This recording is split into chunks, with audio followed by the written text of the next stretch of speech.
নমস্কার, জয় মা। সকলকে স্বাগত জানাই আলোর দিশারি অনুষ্ঠানে। আজকের বিষয় হচ্ছে ঋণ মুক্তি। যদি ঋণগ্রস্ত হয়ে যান আপনি, তাহলে কি করবেন? তাই এই প্রসঙ্গে যাওয়ার আগে আপনাদের একটাই বলবো, প্রতিদিনের মতন যারা নতুন তারা অবশ্যই চ্যানেলটাকে সাবস্ক্রাইব করুন, লাইক করুন এবং বেল বাটনটি প্রেস করে দিন এবং কমেন্ট করুন অনুষ্ঠানটি কেমন লাগছে। দেখুন, ঋণে জর্জরিত হয়ে পড়ছেন। তাহলে এরকম ঋণগ্রস্ত সমস্যা, মানে ঋণগ্রস্ত হয়ে রয়েছে এরকম সমস্যা কিন্তু প্রায় মানুষকে পাওয়া যায়। এর জন্যে বিশেষভাবে বিচারের প্রয়োজন আছে। কেন ঋণ হচ্ছে এগুলো আগে আমাদের জানতে হবে। কিন্তু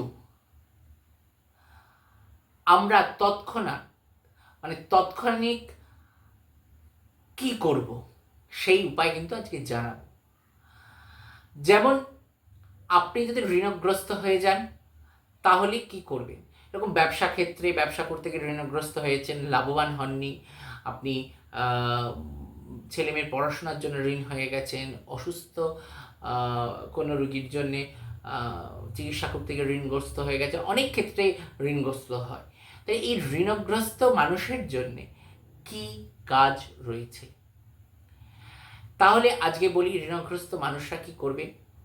প্রত্যেক শুক্রবার করে একটি নারকেল নেবেন, লাল শালু কাপড়ে মোড়াবেন, মুড়িয়ে নদী বা গঙ্গায়, মানে গঙ্গায়, যারা কলকাতার কাছাকাছি তারা অবশ্যই, যারা গঙ্গা পাবেন গঙ্গা ভাসিয়ে দেবেন, অথবা যারা অনেক দূর থেকে দেখছেন তাদের বাড়ির কাছে যে কোনো নদী থাকলে প্রবাহমান জলে, অর্থাৎ নদীতে আপনারা ভাসিয়ে দেবেন সেই নারকেলটি প্রত্যেক শুক্রবার। এবং ভাসানোর সময় মনস্কামনা বলে ভাসাবেন, দেখবেন আপনার উপকার হচ্ছে এবং আপনি আস্তে আস্তে করে ঋণ থেকে মুক্তি পাচ্ছেন। অর্থাৎ আপনার চারিদিকে কাজকর্মের জায়গাগুলো খুলে যাচ্ছে, বন্ধ দরজা খুলছে। ভালো থাকবেন, সুস্থ থাকবেন। নমস্কার, জয় মা।